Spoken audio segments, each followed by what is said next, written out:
We are again, a second attempt on deconstructing our experiences with radical honesty. Whilst going through a hangover of deconstructing on Monday. Yeah, both experiencing side effects of talking about our experiences in radical honesty. How did you get into radical honesty? Yeah. Is this a good time, or should we start from the ending, how you got out? Because that's how we started last time. Which one's more traumatized? Yeah. Yeah, getting into it is probably a good juicy entry point for deconstruction. um yeah, I think I mentioned last time that like my mum is like super captured by human potential movement stuff. So I've been um like brought up in Fintorn Foundation. I went to Calicalis community every summer, and these places, yeah, they just tend to teach courses around like human potential movementy stuff. So there's like, I don't even know how to summarize that. It's spiritual, personal development, all on the same, like shit that's developed from the 60s and 70s and 80s. There's nothing new in there at all. Like all the stuff that's there are mostly taught by um, people in their 60s. Like that, it's so interesting that the teachers that are there, like none of them are young or qualified psychotherapists. Like there's no yeah, there's no regulated certified people in these places. These are just like the spillover of the hippies from the 60s. And now we have the spillover person my age who's Brad groomed him, and he continues Brad's tradition. He's like Yeah, the hardcore follower yeah. of Brad's work. Yeah, so now and when I was first going to these communities, that same guy was a participant. Like he wasn't teaching at those time. Brad was the guy in his 60s that was the spillover teacher. So yeah, time has moved on, and now what, like a decade later, that guy is the new teacher. The new Brad. The new Brad. Um and yeah, so I was hugely part of this world for a long time. Like I'd wash dishes with these people. Like it was such a common narrative. It was nothing exciting or new.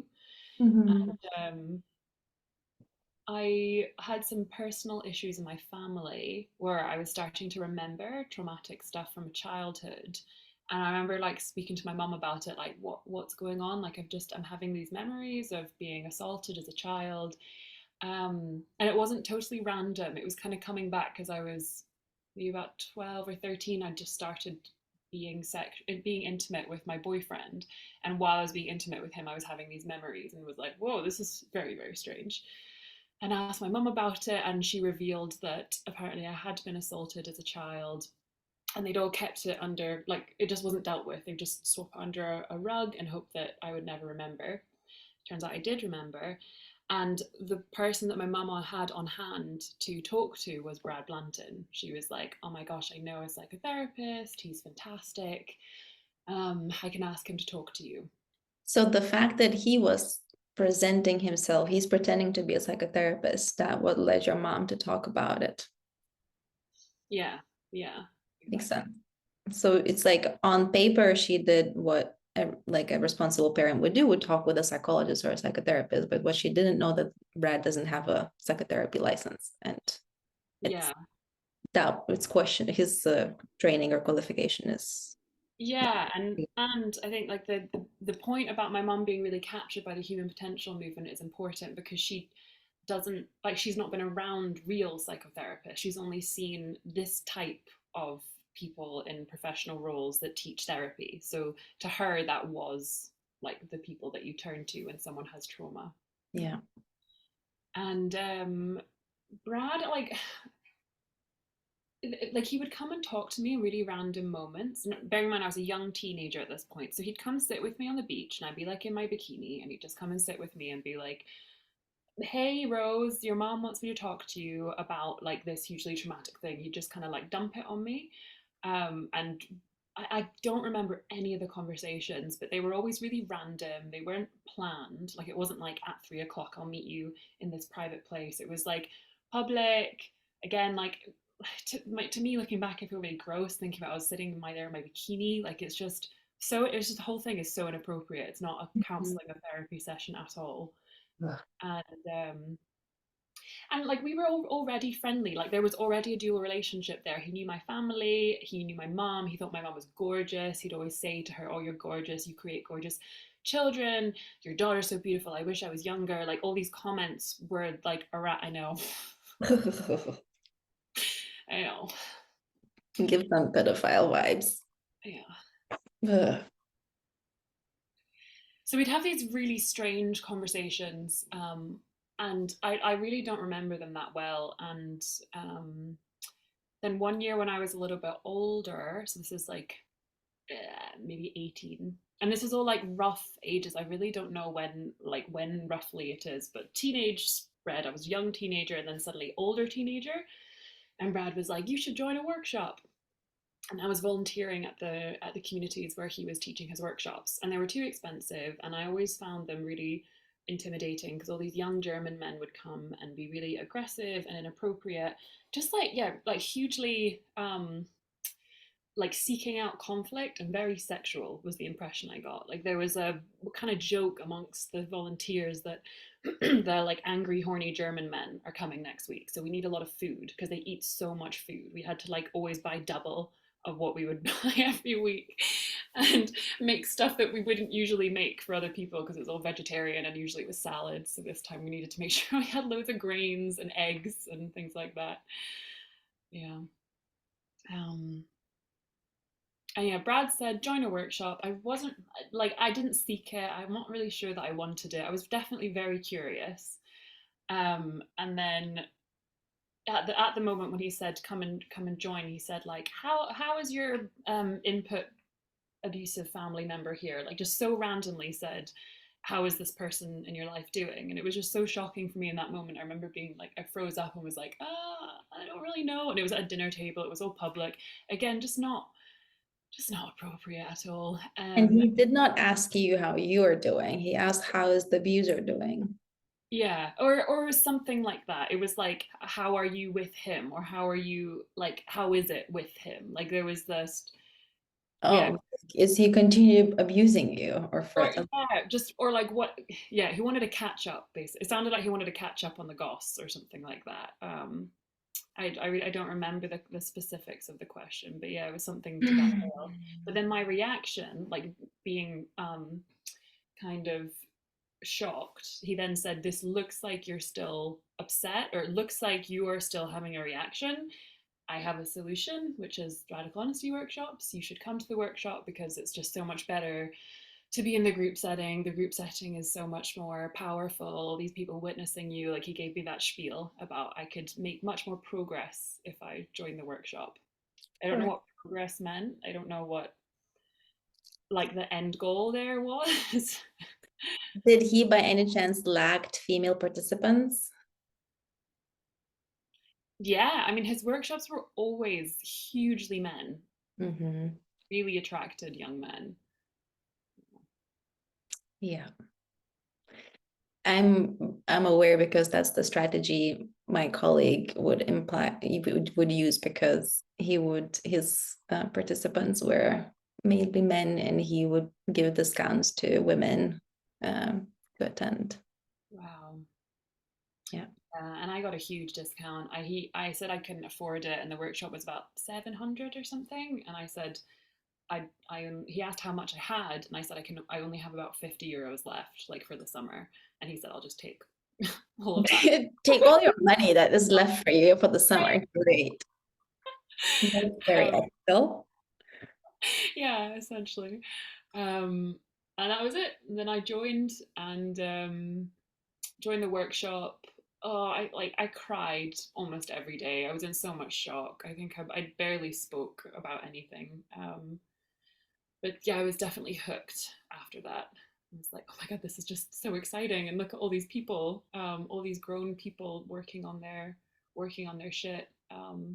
So yeah, I mean, at the time, I was very inspired. I thought like, God, this is so different and exciting, and it makes sense. Like, I'm just thinking about being a teenager. I know when you're a teenager and there's all this like radical cool stuff happening. It's not mature, it's not sensible. You're told this like solution of you can shout and scream and be an infant. You're like, oh my God, thank you for confirming what I want because I'm a fucking teenager. Yeah. And it's alternative, it's cool, Brad is libertarian, and there's like a bunch of like fuck the system vibe, but it's like, yeah. And it did feel cool. Like the people that were there were very attractive and young and spoke well. Like there was something about the group as well that I was like, oh my God, I want to be with these people. They seem really great. Yeah, and now like looking back, I remember a lot of them were pickup artists. Like these weren't great people. These it was just like seeking vulnerable spaces.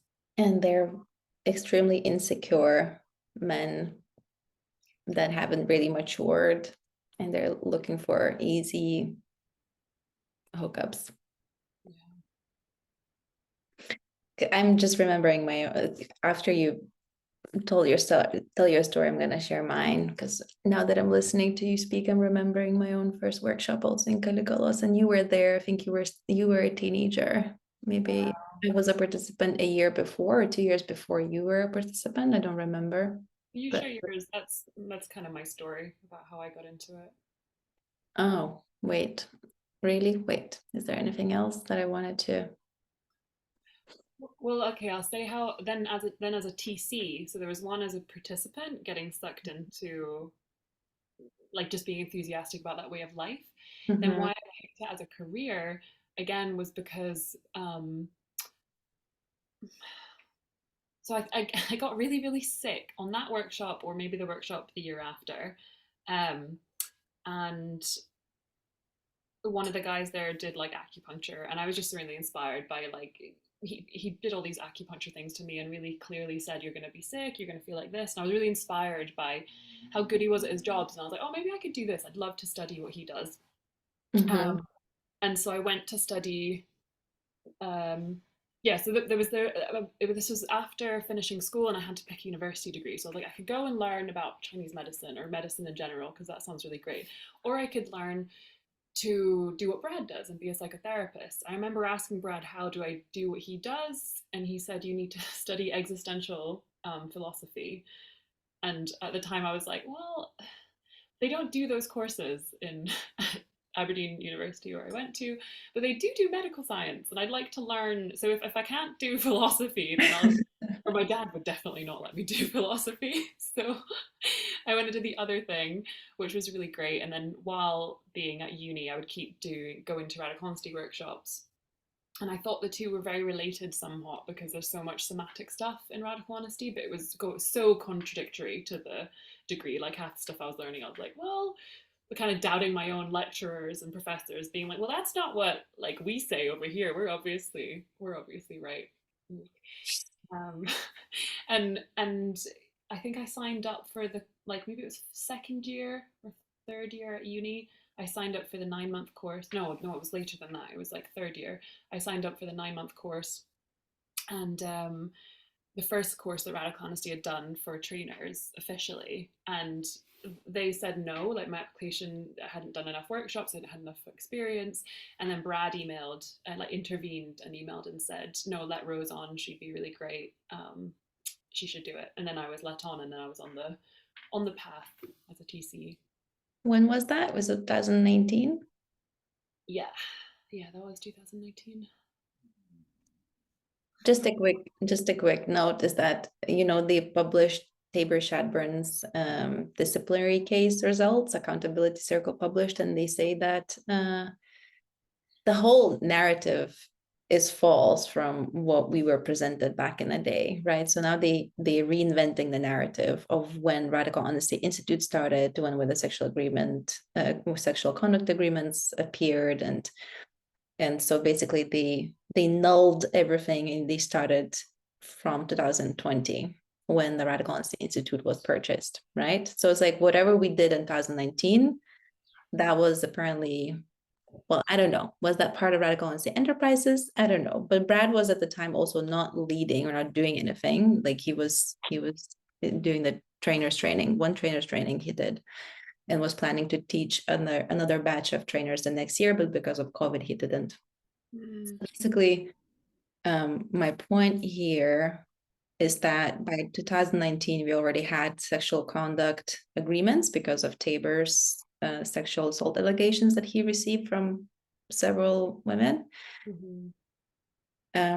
But now this, and so basically what they're saying is that up until 2020, Brad was in charge, which is not, I don't know, it didn't seem like it. John was the CEO and John was responsible for a lot of the things and blah, blah, blah. So Yeah. if you were let in 2019, that was the time where apparently Brad was still in charge, although he wasn't. It was so it's very, it's like where it's like Brad has been retired and he's not influencing any of our decisions, but Brad has been completely influencing everyone and everyone's decisions Yeah. up Yeah. until probably now. Yeah, I remember like my impression was it was because I was dealing with Lindsay and she was like written on as C something, CEO, CEO, or whatever, and John. And these are people that I hadn't known before. So they were who I was dealing with the course. So it looked like someone else was running it because I was like, oh, I thought naively, I was like, I thought Brad would let me in. Like he was the one that told me to sign up for this, which he'd encouraged me. He was the I remember after one of the first workshops, he like called me to come up to his um balcony in his room because I just said I was just crying so much I could barely speak, and he said, just tell me all your secrets, just let it out. Like I'm not going to tell anyone, but just say everything that you've been keeping inside because it looks like you're it's really affecting you. So I just like shared all my deepest, darkest secrets, my family secrets, all these things that I was carrying. And then like after that, when I was obviously in this state of like euphoria and safety, he was like, you should be a trainer. You'd be a really, really good trainer. You should sign up for this course. So that was when that Wow. came in. Wow. And ironically, you're not the first person who is telling me that story. And not by Brad, but by his pets. The mini version of Brad, who's also leading workshops in Greece. He also has done similarly to other his participants where they were in a vulnerable moment of just like recovering from catharsis. And he would be like, I think you would be a great trainer. Yeah, that's grooming. Yeah, that is grooming. Mm-hmm. And of course, because the biggest income source became the trainer candidates. Yeah. Oh, yeah. We were the customers. It took me a really long time to figure that out, but yeah, we were the recurring participants for one thing, but then the ones that would go to become trainers is like that's the dollar. Yeah, those were really locked in up until last year. Yeah. There was no way there's you can't really graduate. There's nothing that you can do to graduate. So you're locked in for like 5 years of paying for your traineeship. And it's not guaranteed the amount of like I remember seeing it on the website. I wish I'd screenshotted it if it was still there, but it was like a vague amount of money. It might change because we changed the numbers on the course, and we'll just never know whether you're ready or not. So everyone pays a different amount of money as well. It's not like a set amount. Everyone, like I was about 20 grand, I think. Chelsea was about, was it maybe 20 or 20, 30? She put it recently, and not recently, last year in an email as well. But yeah, just people will spend a different amount of money to decide whether they're ready yet. Yeah.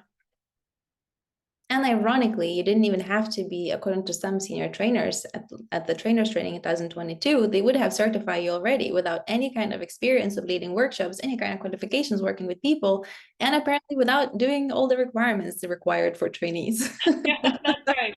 That's right. It also depends on the person and their how charming or how embodied they are as well, or maybe how easy to manipulate, or like Or yeah, how good they they're do hard. marketing and PR. Yeah.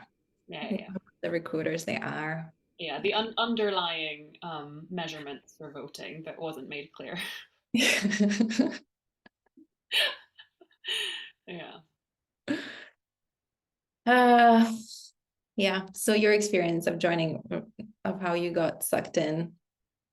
Oh, I feel nauseated again, just like thinking about me telling the story of my own.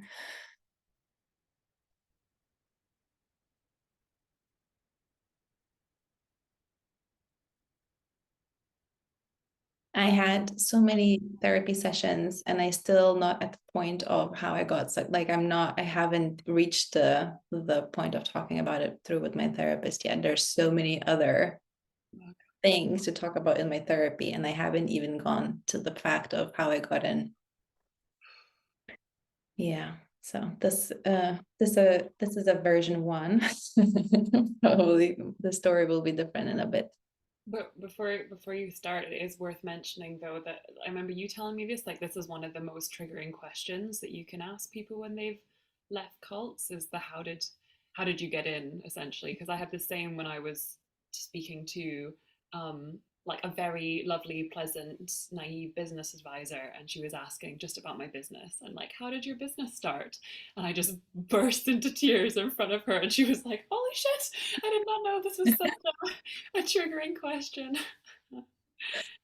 Yeah. Yeah.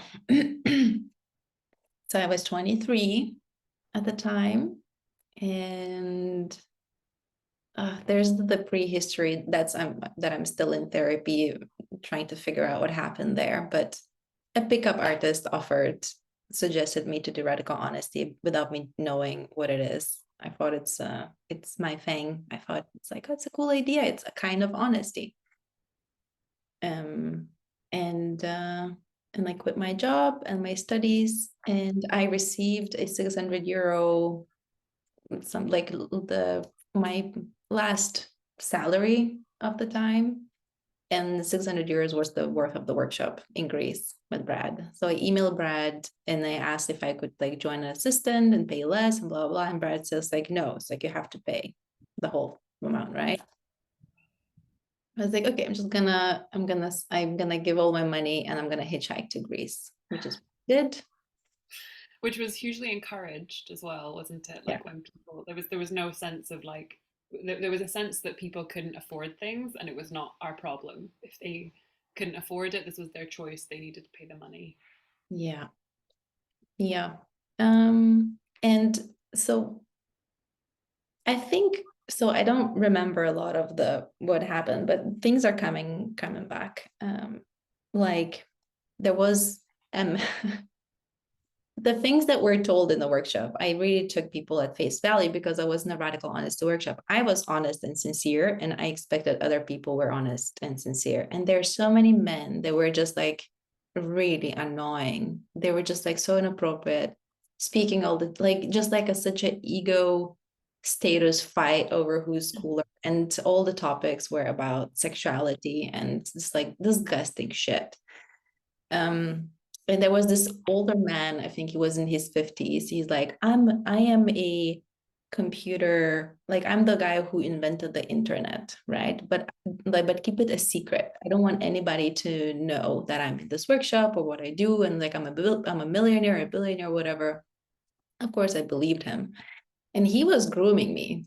Like he would be like sharing something about himself, and he would make it clear to not tell anyone in the group. So I was his secret holder in the workshop, that we agreed to tell the truth and be honest, right?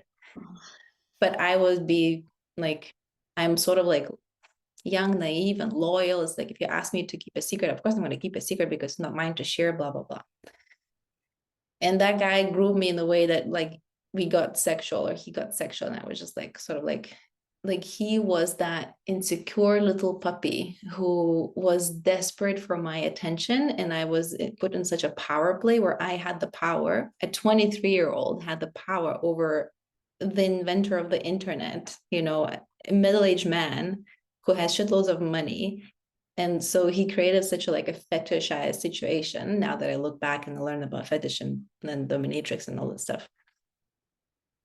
And he was so miserable and pathetic, and he was be crying if I wouldn't agree to do him something, like look at his dick, for example, or he would be masturbating in front of me and he wanted me to watch, and I wasn't like, I'm not it's like, it's kind of interesting, exciting. I'm like, I've never seen this before. It's like, but I'm not interested. And he would be crying about the fact that I wasn't looking at his pervert behavior. Long story short, never told that to anyone, right? I was like, I feel like he really played me throughout the whole retreat. Of course, there was the acupuncturist guy, the same that you're talking about. I was, of course, was impressed about how knowledgeable he is and how well he does, blah, blah, blah. He also did acupuncture in me because I had a bunch of psychosomatic symptoms as well. We became really good friends up until a few years later. I've learned that he's also a sexual predator and he has raped women as sex workers in the past. And he really wanted me to forgive him. And I'm like, that's something like beyond. It's like that you chose, it was a choice. And he was like, but I'm so sorry. I'm so guilty. It's like, just like the most fucking disgusting stuff that I've learned about the people that I became friends from in radical honesty workshops.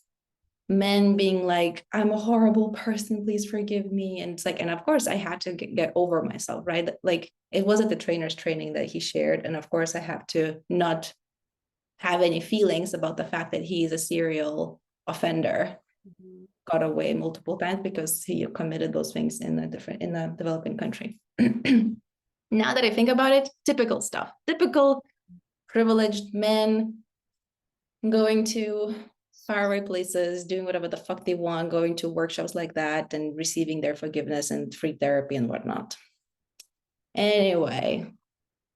And it's not real forgiveness also. Like it's forcing people in the room not to say something. Like it's such a perverse way to seek retribution.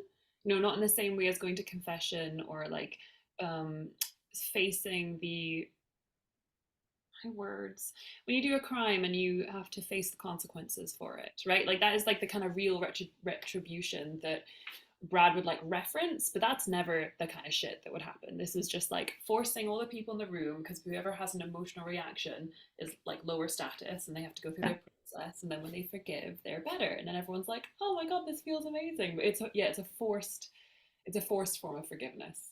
Yeah, I'm just thinking also about Lindsay's email about how Brad, how do you say it, like offered or something, like made advances, propositioned himself, and how Etain shared how long Tabor was propositioning himself to her and other younger female participants of his.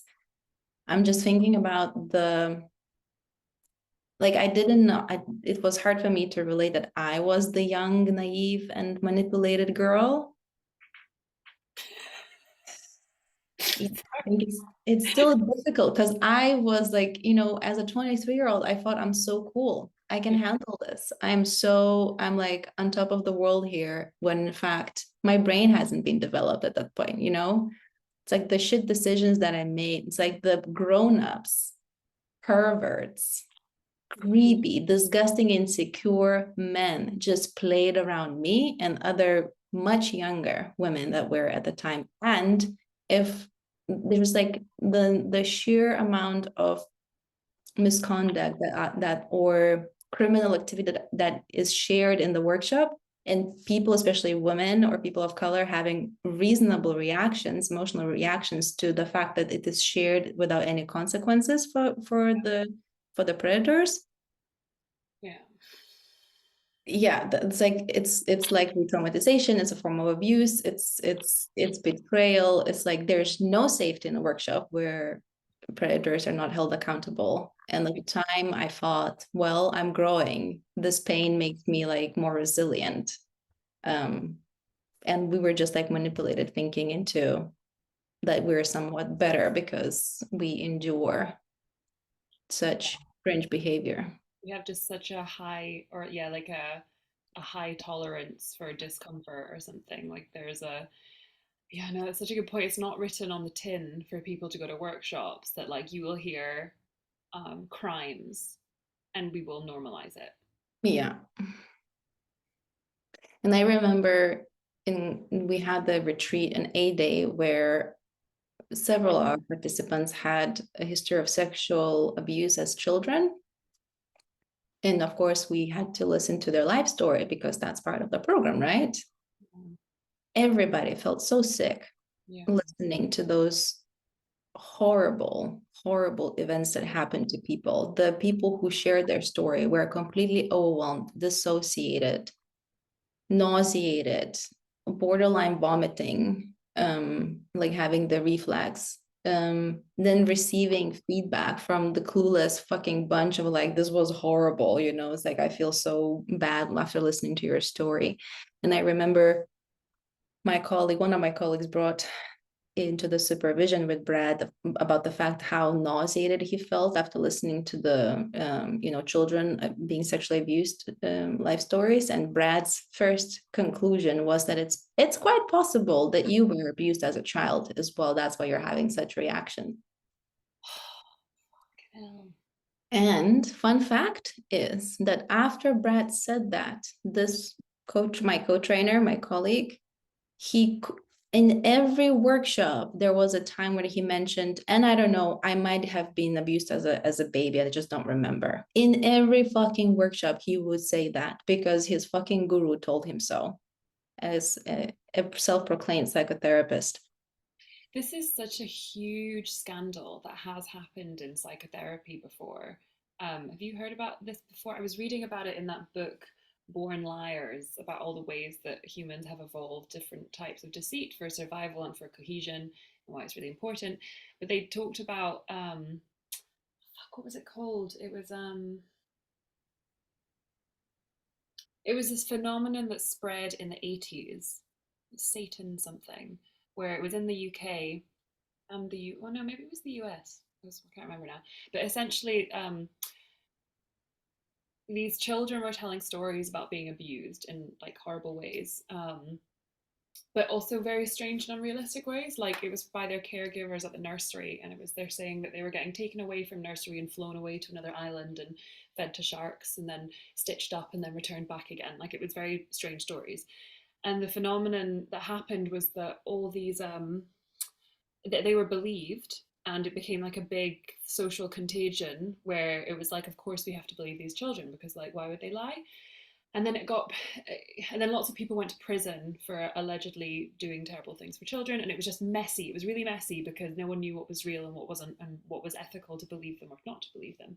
But what happened was then a psychologist went and did all these experiments where she was trying to show in the court how you input a memory into someone, how you like suggest and implant and then make that person believe what happened. And like yeah, she like gave the formula and was showing again and again how to do it. And then now that's something that's like I know very little about it. It was the first time I read about it in this book, but it's something that is taught in like real psychotherapy courses to be like, be really careful about what you suggest to put into people's minds. So like Brad just flying out that statement. Yeah. Yeah, oh, fucking hell.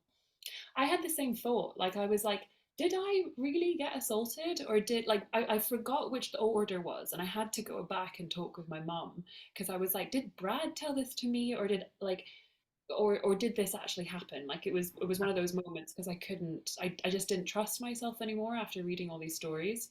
Mhm. Because there's this whole like anti-therapy movement that I did not know about, that I've been exposed to, where there's all these people that disagree with therapy because they say that therapists input false memories of childhood abuse in your mind. And I was like, am I one of those people? But yeah, I had to go back and get stories from like my mom and family to know that the memories came first before Radical Honesty and Brad. Mhm.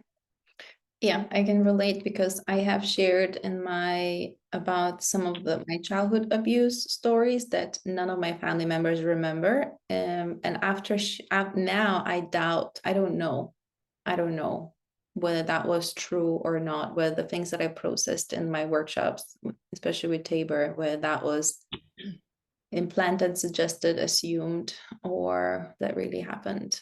So I still do not know. But it is in their interest to encourage you to think that it's true, right? Because Oh that's where they yeah. make the money and that's where they make the courses. Like there would be no suggestion of, um, yeah, here.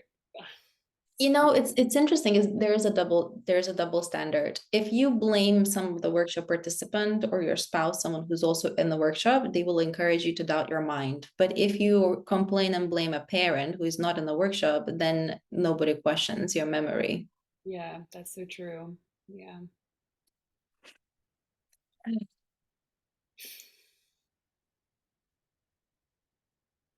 I interrupted your story. Um, That's all right. I jumped hoops because there's like so much. There's like years of stories. So there's no way there's any end for me in any of it. mm, Um, something about yeah. What bugs me is their accountability circles case that they published. It's so interesting because so radical honesty they have shunned me, right? No, they're not in communication with me. There was Carrie. She sends me accountability circles conclusions, and she sent this email saying how like she's looking forward to talk to me and she's happy to talk to me and blah blah blah. She's like very sweet, and I felt like emotionally penetrated. It was like, oh my god, she's so sweet. I really would like to relate to her. Just to send her an email a few weeks afterwards asking about Radical Honesty's Institute's LLC's credentials, like a legal status, because that's something that I would need in order to hold someone accountable from the organization, for example. Nobody responded.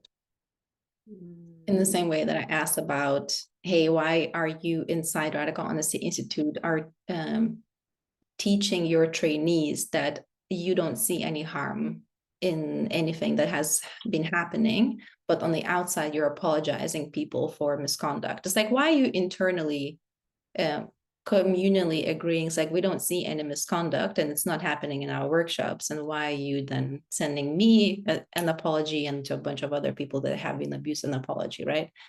Never responded. Another case of, I don't know, send something, asked, never respond.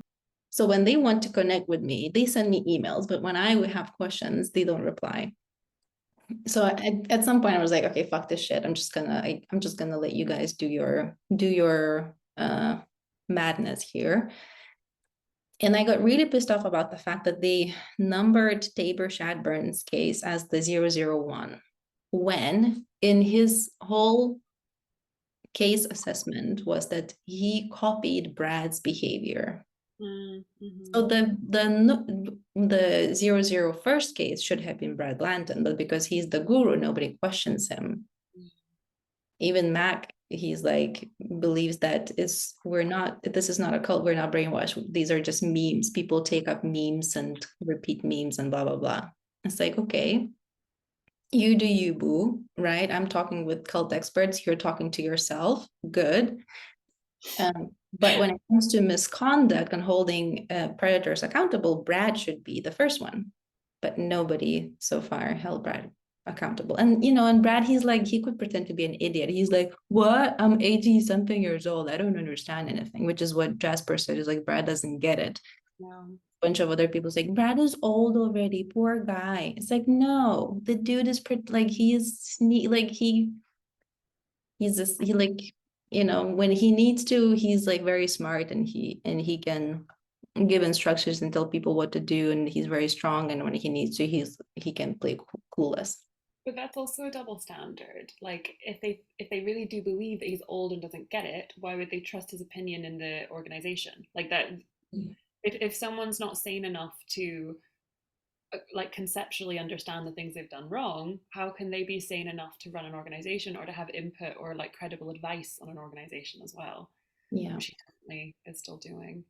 Yeah. Yeah, so thinking about the calls that I was listening to post the petition and everything, and was it more one of the more recent ones where someone on the call was saying like, I get theoretically, like it was the traps document, and he was saying like, I get theoretically what you're like the traps. So he was like, can someone please give me stories? Can someone please give me examples so I can see it? And no one could. Like no one could give the actual hard evidence of where the traps came from.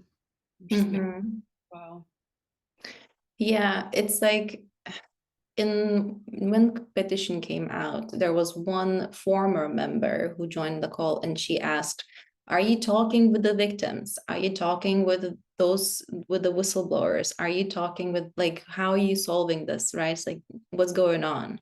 And they're like, yeah, we're in communication, blah, blah, blah. Nobody was in any communication with me or with Etain or other former trainer candidates who left because of the abuse and mishandling of abusive cases.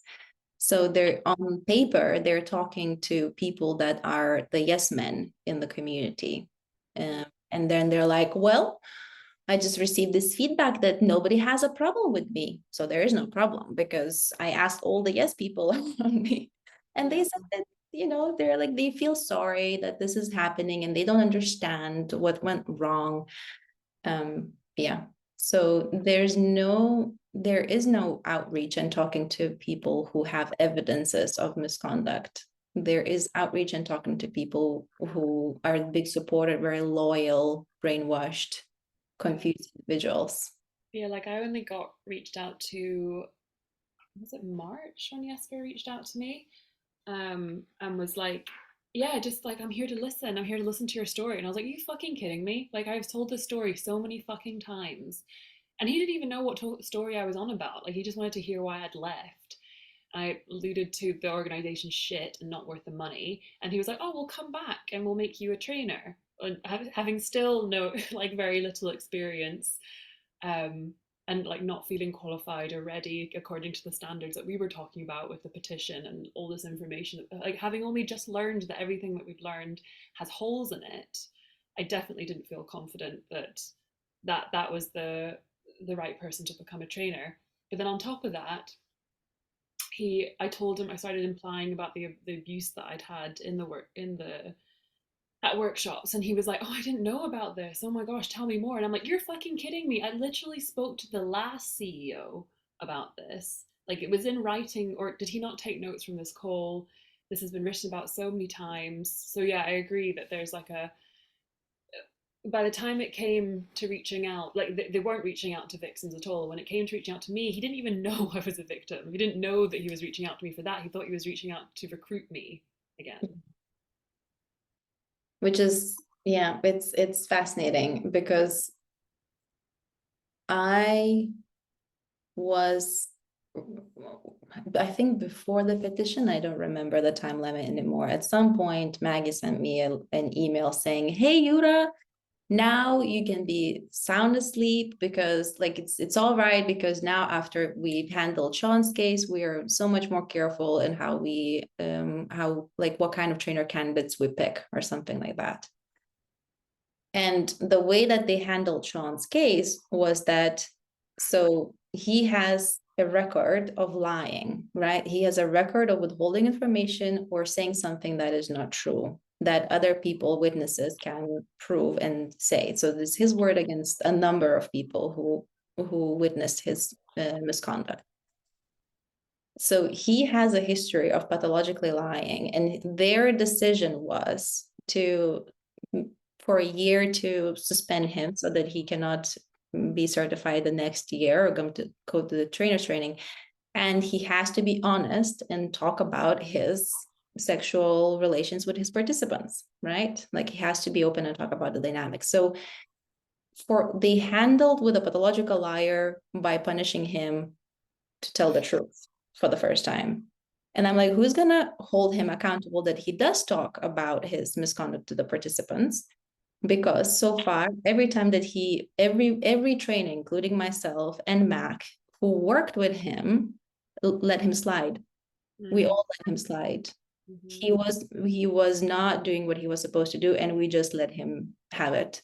In the same way, Maggie, who also shared that Tony, after his suspension, convinced Maggie and Law not to tell their retreat participants that he was suspended.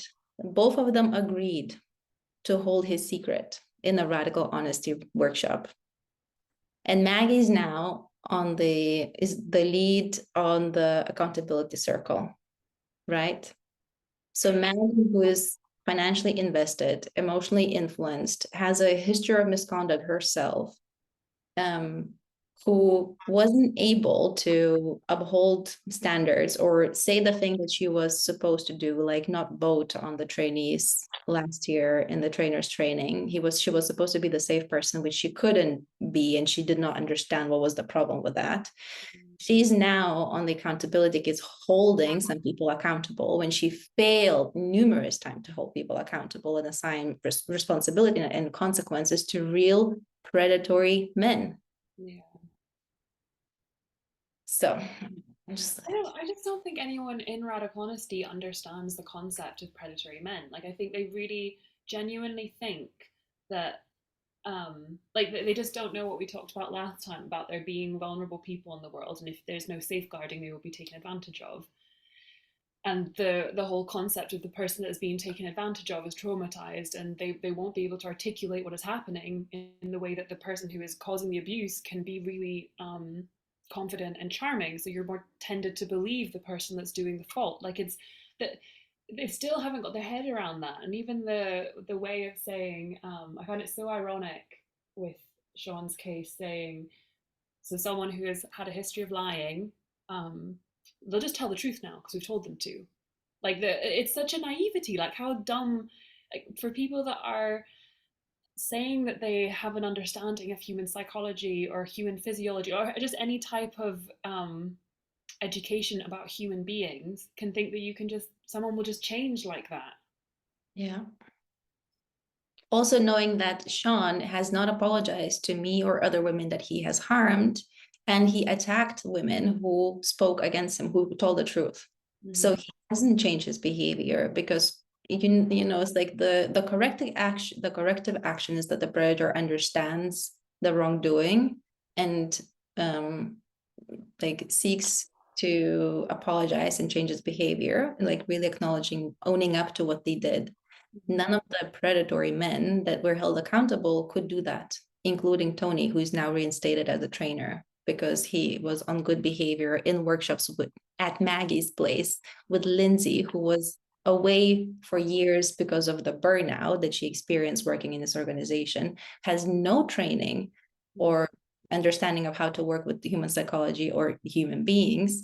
Now she's fascinated about Tony's charming capacity to work with people, although he has not apologized to me or other people that he attacked and gaslighted and manipulated and slandered after knowing that we told the truth about him.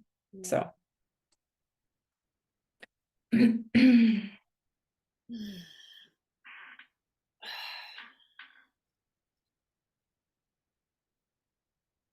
Yeah, due course of, sorry. You go. Like, due course of action for situations like that really need to be like fire and call the police, because like anything else is like, just don't have the capacity to support someone when they've been abusive, or not support them but to be able to deal with them. Like, it's out of your hands if you're invested anymore. Like, again, I'm thinking about Louise Perry's book, and when she worked in all these rape crisis centers and they would teach consent workshops to convicted criminals, sexual offenders, and it never worked. Like, the data always showed these people don't not do the, like, they don't just not become sexual offenders. And like, shouting at people to shouting at people to seek consent or to behave better, like, it just doesn't work when people are like that. And like, and I mean, she's super conservative in her book, and she just like, lock them up, prison, like it's the only way for a cohesive society. She's just like, you cannot change these people, and the data is super clear as well. Yeah, there's something about it. So what's the name of the guy that I got fascinated by his book, Lundy Bancroft, who wrote about the angry men. The book is called Why Does He Do That? In his 30 years of experience of working with abusive men, so wife batterers or partner batterers, men in the US, but also this has been also repeated in the UK, and I don't know the statistics in the EU, is that the problem is not trauma or psychology, or it's like the problem is the entitlement and Yeah. the need to control, and that, and you, when you mix that with opportunity, then you have an abuser, someone who will seek out places that will seek to control, because why not? They feel like they're entitled to. Yeah. I'm entitled to women. I'm entitled to this honesty workshop. I'm entitled to be honest about my all my misconduct.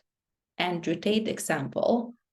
I'm entitled to the half of or all of the money that my so like so-called girl that I am prostituting, you know. And Lundy Bancroft said that it's not therapy that helps those kind of people, but it's resocialization, which is what jails are supposed to do. Yeah. But you also need to hold those people outside of the society, because they're predators, and predators seek out vulnerable members of the society, and then you repeat the cycle.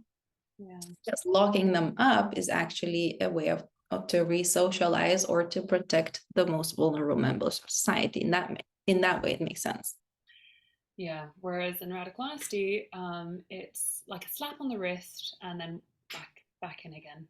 Yeah, and there's no slap on the, like, I have not executed a slap on the wrist. You know, my very last workshop in June, Mm-hmm. the very first time when I had to like think of what is consequences and how to issue consequences for someone who what's the word, makes a misconduct. Yeah. Up until that point, we would be working on the victims or the person who is triggered to get over their trigger, because we believe that that's where the healing is, when you re-traumatize someone up to the point where they dissociate, and then their brain is fried and they think that they have forgiven. Or rewarding the person that has the abuse or done the abuse with attention and reinforcing that they've done the right thing by speaking up about it and telling us all about it.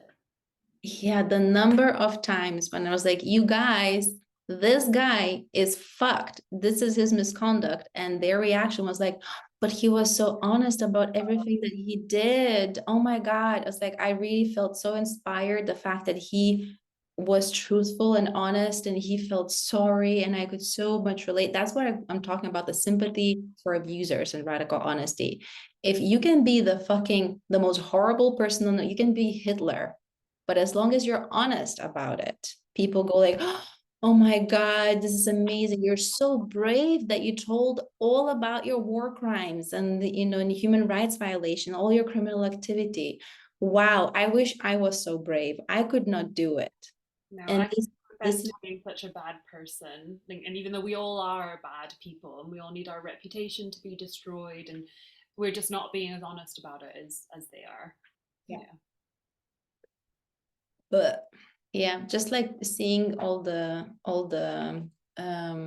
extreme rightist or extreme leftist fighting for their truth, like Andrew Tate fighting for his truth, fighting for the right to free speech, to be honest, and like it's like, I did those things. I don't think that any of those things were criminal. I can understand that you think that those things are criminal, but that's just your story. So I don't understand why I'm receiving a backlash from just being honest about all the criminal activity that I did, all the the relationships that I had with women that, well, they experienced as abusive, but that was not abuse, right? So after watching this fight for truth, I really think that the reason why Brad hates Trump is because they're one to one. Yeah, they're the same. Absolutely. Yeah, yeah, yeah. I totally agree with that. Yeah. And I remember you also shared some of the text from Brad's book where he says like, and we don't give a shit. We won't give your money back. It's like you highlighted the areas where Brad just sounds like Andrew Tate from the Yeah, 70s. yeah, yeah, yeah. That's so true. Yeah, yeah, yeah. Like fuck you, you little bitch. Da da da da da. It's just all the same language. Yeah.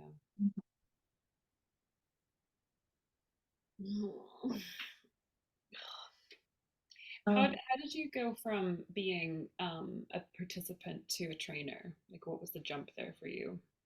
I never perceived, so I was introduced to radical honesty as it's my thing. So I never perceived myself as a participant. I went in because I wanted to steal all the goodies and then start teaching it myself because I was on a high horse of revolutionizing the world, making the world more honest place and blah, blah, blah. Yeah. What do you think about that now? Making the world a more honest place. I've met, since then, I met so many people in their 20s on the same high horse. Yeah. I I also don't think it's possible. Like I was speaking about this to Jakob, not Jakob, like the CEO, what's his name? Jasper. Jesper, when he called me. And I said that I was doing trying to do like, because honest leadership is such a buzzword in the leadership circles at the moment, and I was like, maybe I could do some work here. And what I essentially say to people is I think it's a bit of a buzz. I think it's a bit of a trend that's going to flop. Like it's just like another one of those things where people are seeking an exciting new way to create an organizational culture, and I don't think it lasts. I don't think it works. Like it might last temporarily, but then the hierarchy will establish, and then the people who are trying to be very genuinely honest and vulnerable will be taken advantage by the people that see how they can get ahead by taking advantage of the honest, vulnerable people. Like it will just recreate itself. There's no way to hold people accountable. And then if you try to, you get a system like Bridgewater. And I remember trying to explain that to him, and he was like shocked. He was like, "No, I don't believe you. I use radical honesty when I consult for organizations all the time. Like, I'm a really," he like made it important. Like, he tried to stress how good he is at his job, and people love what he has to say because he always brings radical honesty to it. And I'm like, well, I don't know, maybe you're the person that's taking advantage of the vulnerable people then. Sounds like you're the confident one.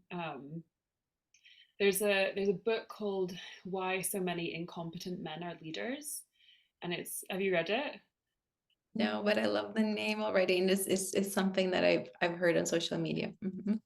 And what I took from it was the guy kind of says how like you have confidence and competence. And it's rare that you actually have both, where you're like super, super competent at what you do and confident, because usually competence comes with some sense of doubting yourself, because then you get better, or you're at least truthful about the fact that you don't know everything, or at least you're like a little bit vague about like, oh, that could work, but maybe this. So that's what makes competence. But it's not rewarded because it seems like no one will follow someone who sounds like that. Like no one will lead a political party who's like, oh, maybe like that's neutral. It never works. You have to be an extreme on either end, and you have to be really, really confident, and people will follow you. And it's just again one of those like human nature things. So it talks about how really confident people who are naturally incompetent because they're too confident in themselves get to the top of leadership positions, and they surround themselves with yes men, like people that will reinforce their confidence, or they will only have confidence in them if those people are just as confident as them. Like people don't want to be around people with doubt. Like it ruins the momentum, and that's just how incompetent people climb to the top, basically. Yeah. And that's why misogynist men, they hate women that are hired because they sound so they sound incompetent because they are not overconfident with themselves. Yeah, They're like checking in with others, and because of this constant pressure to know your shit yeah, in a fresh environment, they're like careful, and that is being perceived as incompetence, which yeah. is stupid. Which is not true. It's the opposite. And I did find it interesting to hear about the specifically why incompetent men are leaders. Like there was a gendered difference in this book, because they do talk about the big five personality traits, and like in terms of like the bell curves of disagreeableness, like more men tend to be disagreeable than more women. There are lots of women that are more disagreeable than men, and so on so forth, but mostly it is men, and they're the ones that will climb up. And it is mostly women that are more conscientious than men, so they're more like sensitive to their surroundings. And again, like both can be true, where there's more men that are more conscientious than women, but like just in terms of the amount. So that's how like the super disagreeable and unconscientious, like that's why most men, there are more men in the dark triad than women. Like more men are psychopaths and sociopaths than women, because they'll have more of these traits. sorry, you know what I'm trying to say. That there's like on the far extremes, you will tend to get men in them. Women do exist in them, but it's just not as often. Yeah. Yeah. So yeah, Trump and Brad, I would say, are definitely on those similar lines of like incompetent but hugely confident, very disagreeable, and rewarded for being disagreeable. Surrounded by yes people. Yeah, and just like this idea that you can. This is the same with the Ray Dalio guy in Bridgewater, that they've got this huge bias towards confrontation and conflict being really, really good, no matter the consequences. Like if you get through it, that on the other side is always better than if you didn't go through it, which is not necessarily true at all. Yeah. Well, it's been an hour. Oh my God, wow. No Like, wonder we're it's just like we just talked about like 3 topics.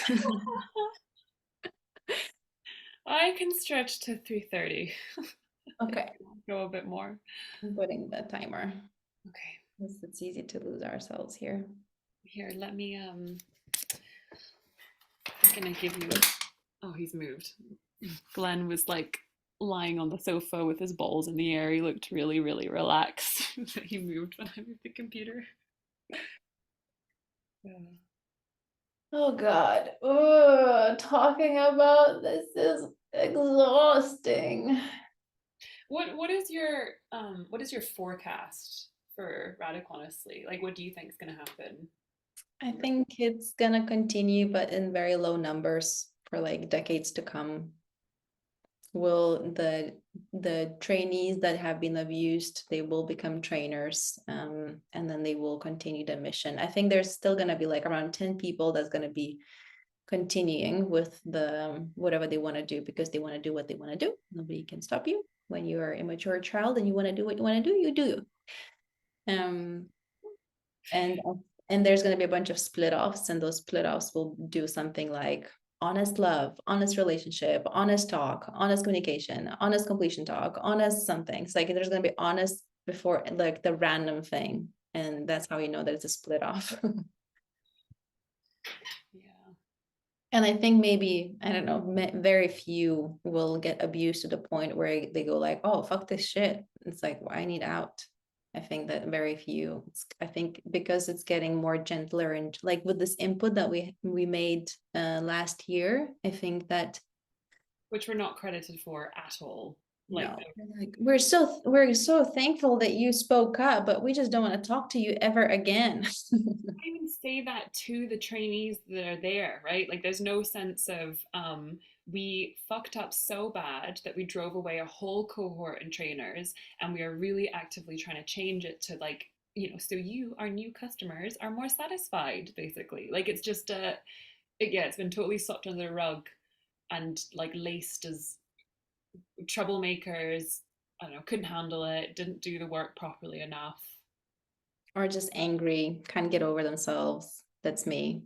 Angry, hysterical, Anxious, yeah. got the shtick up her ass. Mentally unwell, that was another one used. And holds vendetta. Yes, yeah, yeah, Yeah, yeah. the vendetta part. It's very for all the excess of abusers. So I have a forecast. I don't know.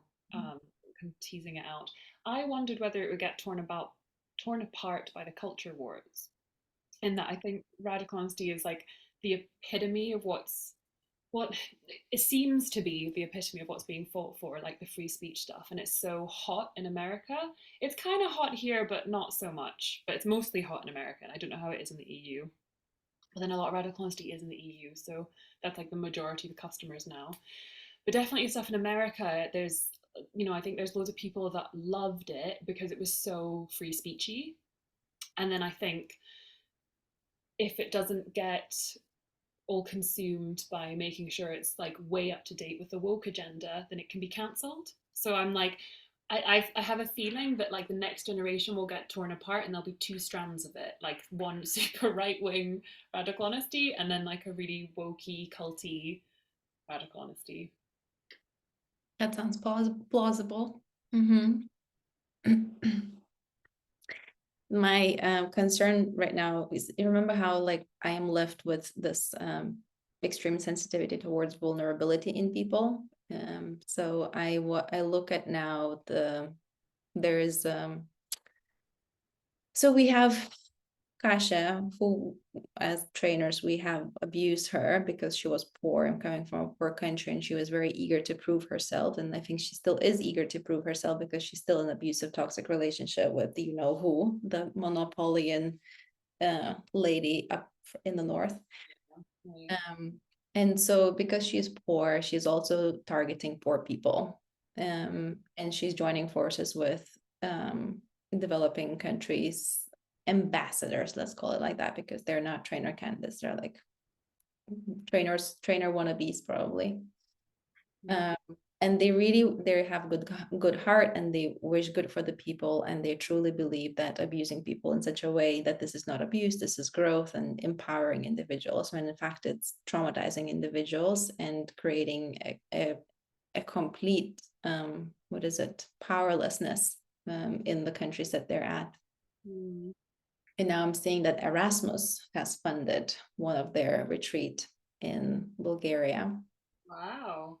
Yeah, it's for young people like you and I when we just joined, Wow. and to by two women who are, you know, wishing, they're good-hearted, wishing the best, naive, not really knowing what they're doing. And they're, yeah, I'm just worried about the fact that people who have the least resources, Right. Europe, Yeah.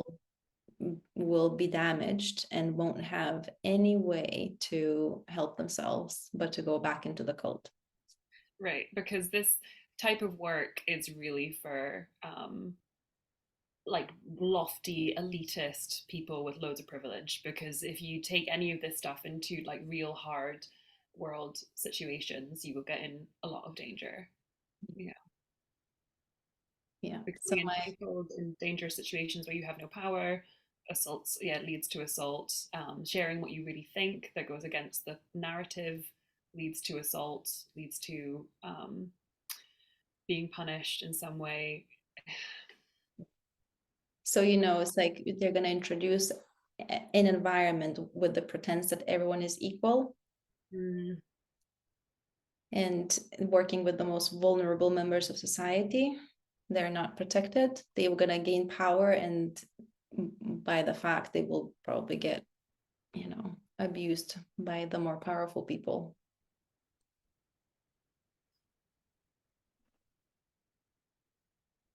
And that's why I have beef with Anne Lemke, the woman who wrote the Dopamine Nation.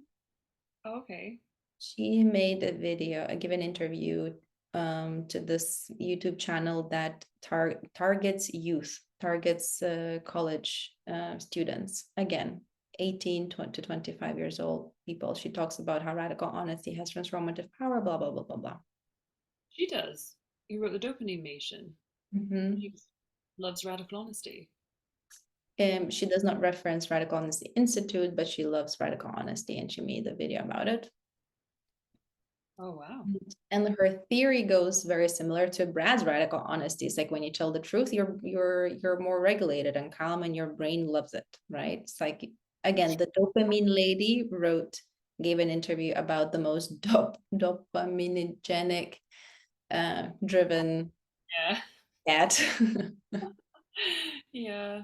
Oh, fuck. It's just So ironic because there's not at all like a caveat ever that I've heard, even since saying like, you know, yes, of course, if you tell the truth in safe environments, it feels wonderful. But if you tell the truth in dangerous environments, that is fucking traumatizing. It's like you will not feel wonderful. The after effects will not be wonderful. What will feel wonderful is, yeah, regulating yourself, getting out of there. yeah. So speaking about the forecast, how few of the actual members who left are publicly speaking and expressing their critical point of view about radical honesty, and how many people are putting online all the delusion about radical honesty. I think that it is going to keep sucking in the young, vulnerable, naive people, and they're going to have to learn the hard way, and just like we did learn the hard way. But I think it's going to grow, and then it's going to contract, and then it'll grow, and then going to contract with each repetitive cycle of abuse. Yeah. And also, it's like there's so many people who wrote to me in person about their negative experiences in radical honesty. Every time I make a post on Facebook, I receive a message from someone who's like, oh my God, thank you so much. You're like the beacon of light for me to write, blah, blah, blah, blah. So the people are waking up, and they're keep coming, to like keep looking for who can relate to their experience, but they're not there to speak up. And that's the problem. And honestly, I spoke up, and I got lynched and shunned, and I got such a huge backlash, that I honestly would say, like, just, if you can, don't bother.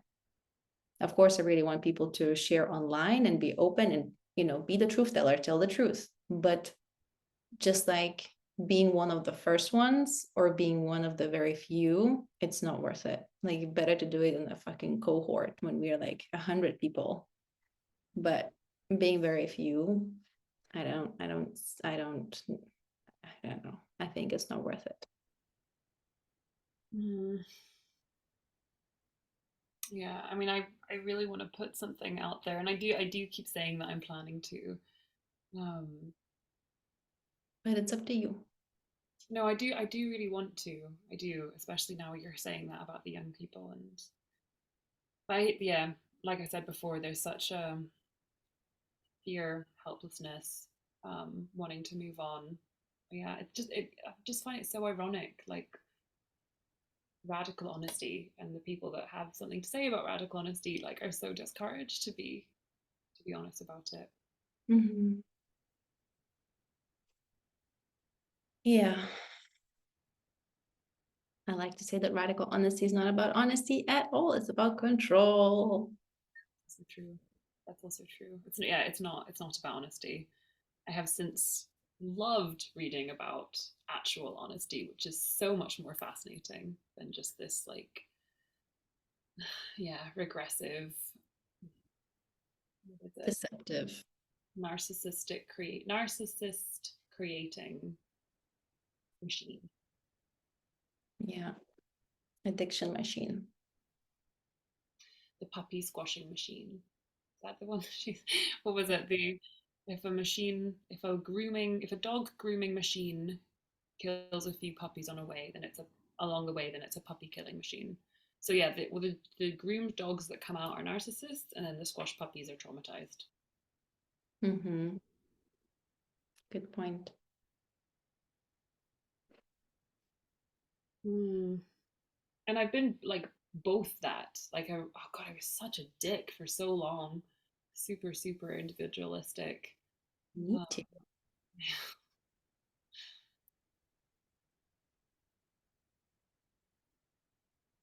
mm.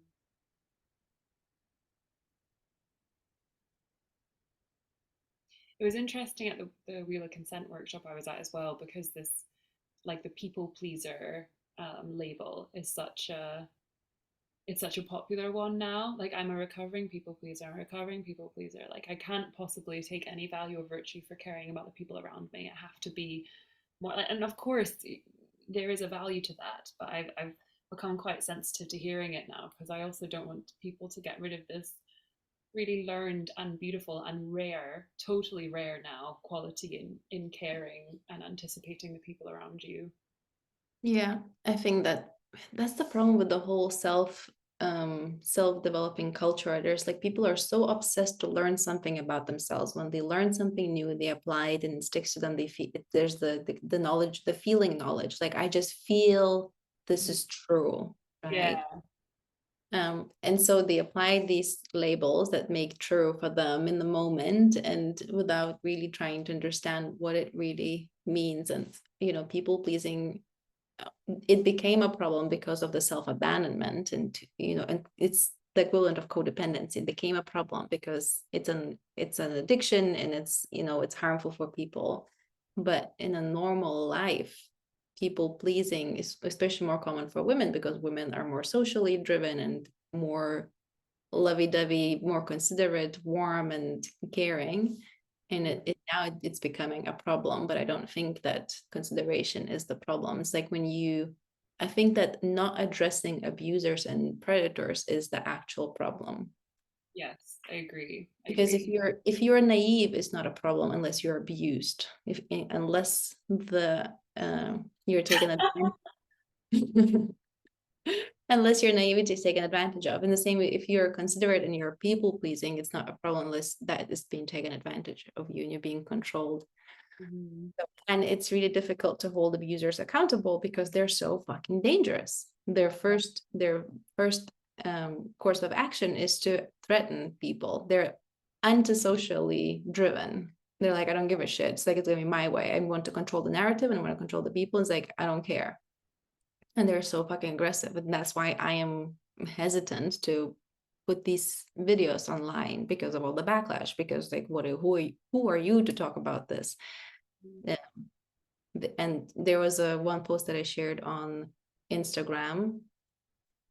It was polarizing. It was polarizing women and men gender wise, and the amount of aggressive, violent, threatening comments that I got from men on that video, I just disabled comments. And then I started to receive messages from women and men say, what kind of coach are you that you limit people's expression?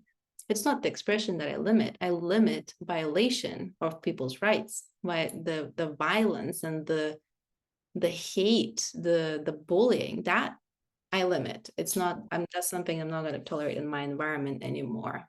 I mean, that's something I've been tolerating for 9 years when I was in the cult. Yeah. And it's a really good distinction there, that there is like people, there's free speech and then there's freedom of reach. So like people can say it, but you are in control of who reaches you. Like Mhm. you're not stopping them from saying what they want to say, but you are absolutely allowed and in control. Like especially with social media, this is why like free speech is getting so hot turned as well, because it's very unnatural for people to be so accessed for so many people's opinions, and they definitely should have the right to be able to stop access to them, because it Yeah. stops other people talking, but it means that person doesn't have to actually be exposed to it, which again is not something that's in radical honesty at all. No. You have to listen. Everyone has to listen.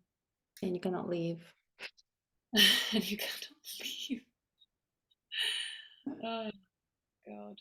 Well, now they would say, hey, but now we have improved and participants can leave and we have accountable people for groups and blah, blah, blah, and things have changed. Not And, true. and it's not true. Not And really.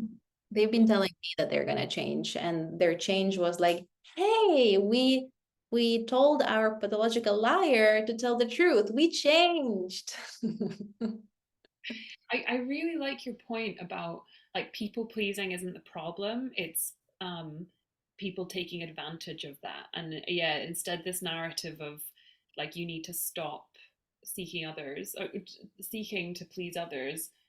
Instead, the way to educate is more of like a how to watch out for abusive people, and this is what abusive people do, and how to make yourself not available to be access to them. Yeah. I'm just trying to think of any like yeah, I don't remember there ever being a lesson like that in radical honesty. No, because it's like it's a different reality. It's like radical people in radical honesty are like flat earth believers. Like the earth is flat because I experience it so. When I look around, it's flat around me. And my experience is the only point of reference that I can trust. It's in my body, not in my mind. I cannot think it, but I can feel it. And if I feel it and it feels true, like the flat is earth, that the earth is flat, and this means it's true, right? Actually worse than that. It's they see it through they see society is flat, like people as flat, like everybody is equal, and it's just not true. Like it's just not how the world works. And again, it's like, but that's what I feel. And it's like, well, of course you feel that. That is how you view the world, but there's just no concept of how other people view the world. Yeah. That's like the white cis male from in radical honesty workshops. They're like, I don't see any problems. I Yeah, don't like, how are you vulnerable being a woman, or how are you vulnerable being a Black person in the group of white people? I don't get it. I don't see it.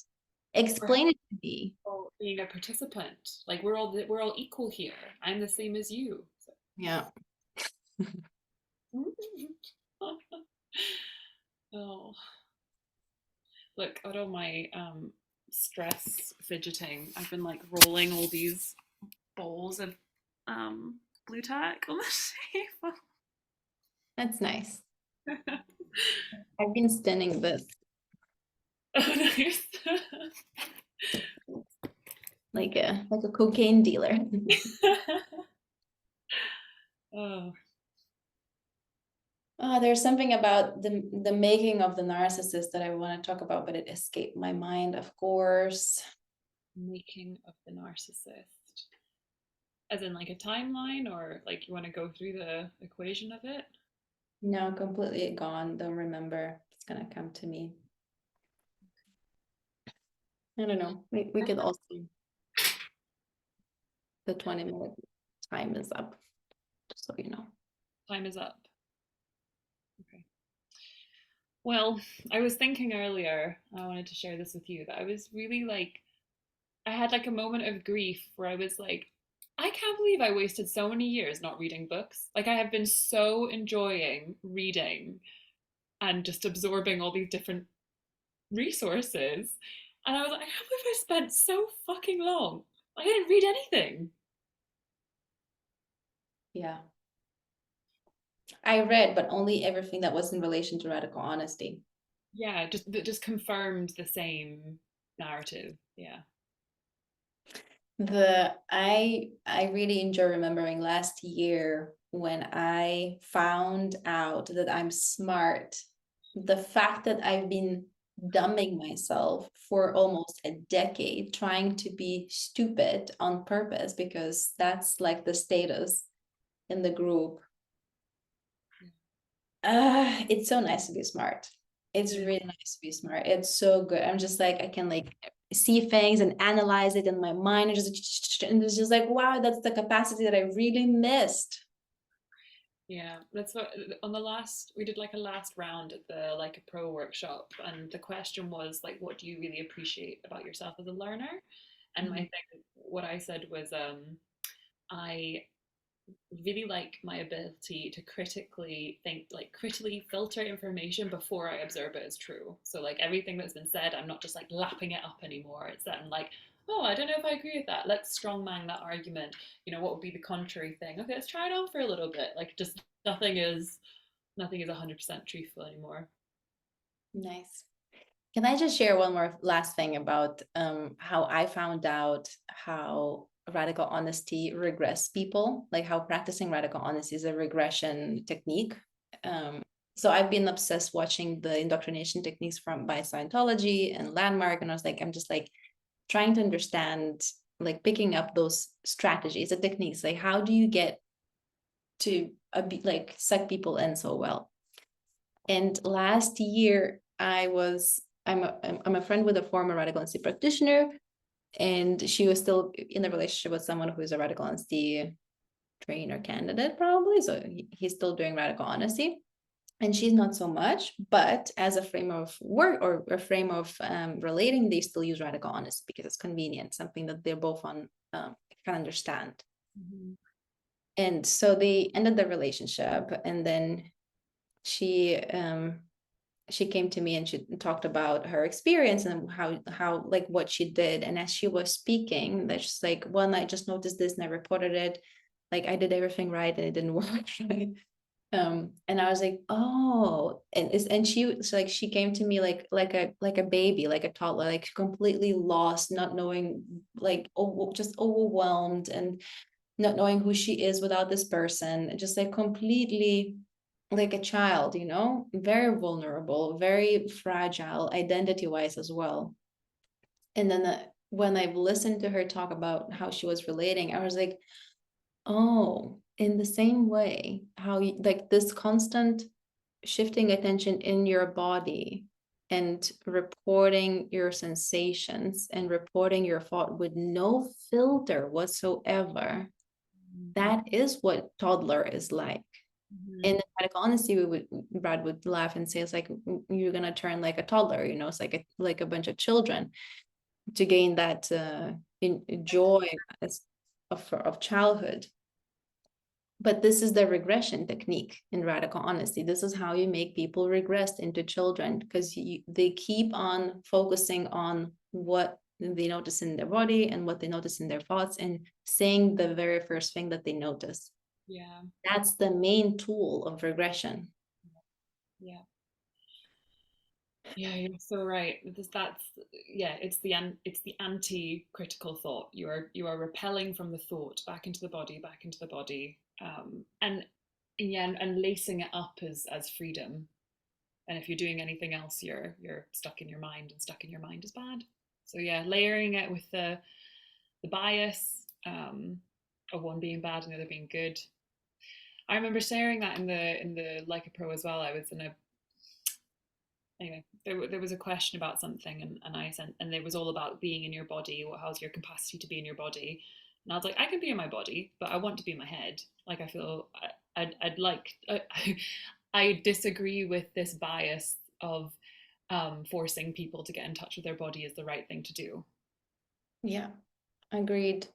I don't really understand anymore. What's the point? I've met so many grounded people who are fully capable of expressing themselves, having a relate, like everyone around me is having a relationship, living their lives, and they're not like they don't seek embodiment, for example, or they don't perceive themselves as stuck in their heads. Like, who created the problem? Yeah, it's so true. It's such a yeah, it's such a disabling of how of how the body and the brain work.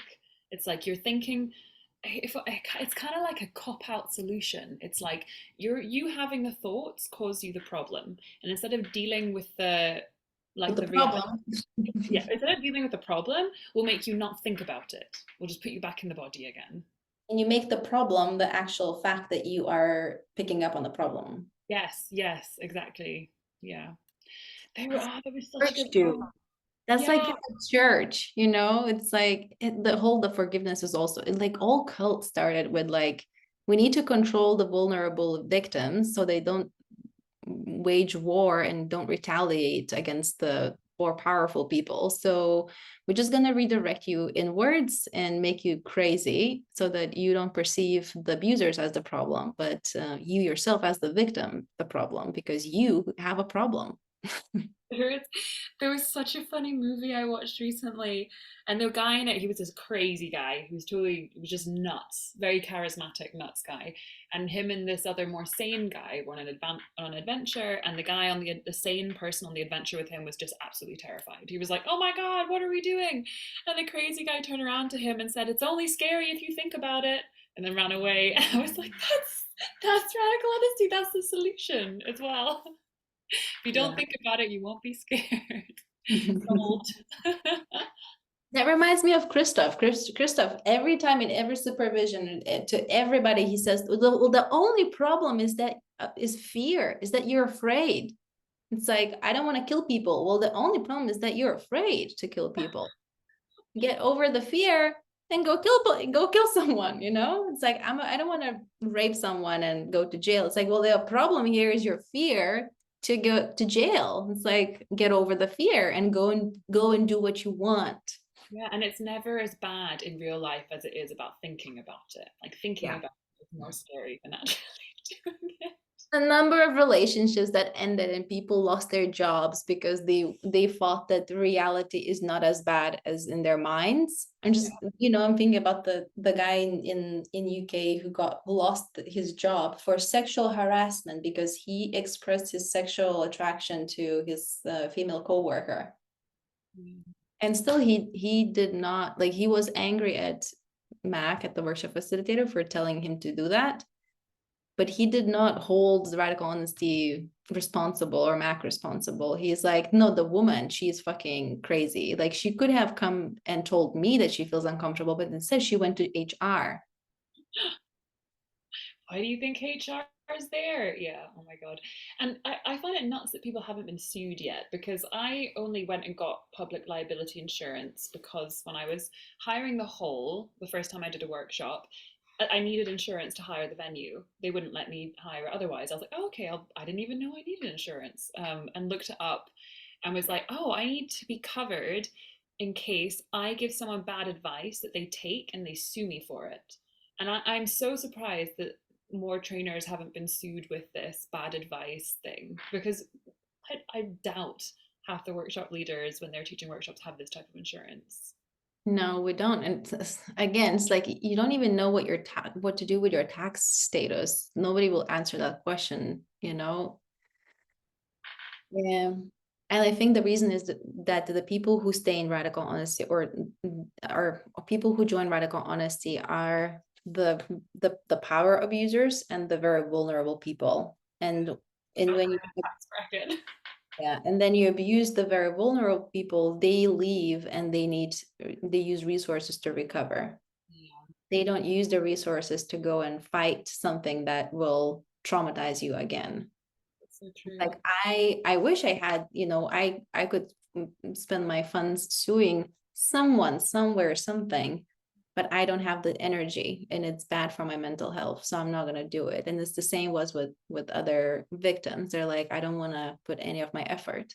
So Exactly. it's like the good business model is that if you traumatize someone to the point where they have to direct all their resources in their own survival, that's a good way to go because nobody will sue you when they're surviving everyday life. Yeah. Also, there's another thing about being international. Like most like the biggest cults, they're all over the place. You can't find who's responsible, where they're registered. Like it's a mess. You can't like I don't I there's no way I can hold radical honesty accountable if I don't like their accountability process, for example. It's like they said, well, you can use this Wikipedia page to get help. It's like, I need your legal credentials to even to go somewhere. And when I ask for it, you don't respond. So the whole system is set up that it's impossible. They're trainers going into Bulgaria, leading workshops, fucking people over, and then go flying back to their fucking rich ass country. And they're living their lives. And the people who are traumatized, they think that it's their fault that they first of all joined a cult or joined a workshop, or that there's something mentally wrong with them. That's why they're experiencing symptoms of something. And they don't have the resources to get help, nor the mental health, nor the police report. Because in the developing countries, the police even in Germany, when we reported the radical honesty for the cult awareness governmental institution, they said we don't have lawyers for that. We acknowledge that there can be possibilities for abuse, but we don't have any lawyers for working with cults. I contacted journalists and it's like I'm not covering cults anymore. It's just the backlash and it's just too much for the mental health. So It's also what, yeah. So it can't, radical honesty for the forecasting, it won't get much bigger because it can't. It has to, like, to be able to get through the holes like that, it needs to be like relatively small to medium enterprise. Like you just can't. It's so restricted by its growth, which was something I didn't understand when I joined. I was like, why isn't this a bigger organization? Like I'm gonna have a fantastically solid career here. Didn't yeah. That's just something good information for the TCs to know that this is an unsustainable business because they're working through legal loopholes. And also what you said there about like it's a good business model. Good's not the right word. I mean, so Um, it's a terrible, it's like, but it's a kind of a business model where you for sure will get away with misconduct because you traumatize people. and you pander and support the abusers. So the abusers will never go and get legal. Like they're not the ones that are going to sue the organization because they're not actually getting in trouble, and that's another like incentive to not give the predators consequences, because then they would actually be open to somebody who is confident, not traumatized, and angry and scary, coming through with like resources to do a law a law court court case. Yeah. And all of the cult experts and cult recovery therapists that I talked to, they all told me don't bother. Um, they do have clients who are suing their cults, and the toll is just too. It's too much. It impedes the person's recovery process. It's extremely difficult. Usually, cults sue you back, so you're left in a defensive posture for like years to come. So Mm. not very encouraging, but that's the reality for now. I mean, there's hope because there's so many organizations like Safely and others that are working to change laws like the domestic violence laws that have been introduced a few years ago. That's the first step. I think that it's going to grow into something bigger that includes any kind of coercive control, Mm. including high control groups. Yeah, I mean, I don't know if you've heard about the Hate Speech Act in the UK as well. So they've put forward this act that even in your own home, people could go to prison for like violence with words, but like specifically certain categories. And I was thinking that radical honesty just won't last long in the UK with places like this because um, this law requires you to think about what you're saying, and Yeah. that's not what they're teaching either. And that's why the supervision, I wish, to the trainer candidates or the wannabes would know, is that when John, a psychotherapist, licensed family psychotherapist in LA, when he is saying, well, this is how I work with my clients in my practice, that this will translate very different to someone who works in the UK or in Germany or in Poland or in Costa Rica, because the laws are different and experiences are different, and John has experience and his clients are his patients, whereas someone like Christoph, who pretends to be a therapist, who is like a high practitioner, like a holistic therapist for psychotherapy in Germany, have very different clients, have very different environment, different requirements, different, yeah, just like this teaching by example is damaging. And that's what I'm saying, that at the top of radical honesty, some people care about you as a trainee, as a client, as a participant, but the majority, they don't give a shit. They want to get rid of the trainees. That's something that I know because I was told that. But they feel guilty and bad because they led people on and they fucked up, and they don't want to like announce bankruptcy and pay out the complaints. Rather, they're like, okay, we're just gonna reinvent ourselves and gonna support in whichever way. But nobody really gives a fuck because nobody gave a fuck about their own Yeah. personal practice. So those people who are on top, they don't know how to run an ethical business because they don't know how to train ethically. They don't know how to produce ethical practitioners.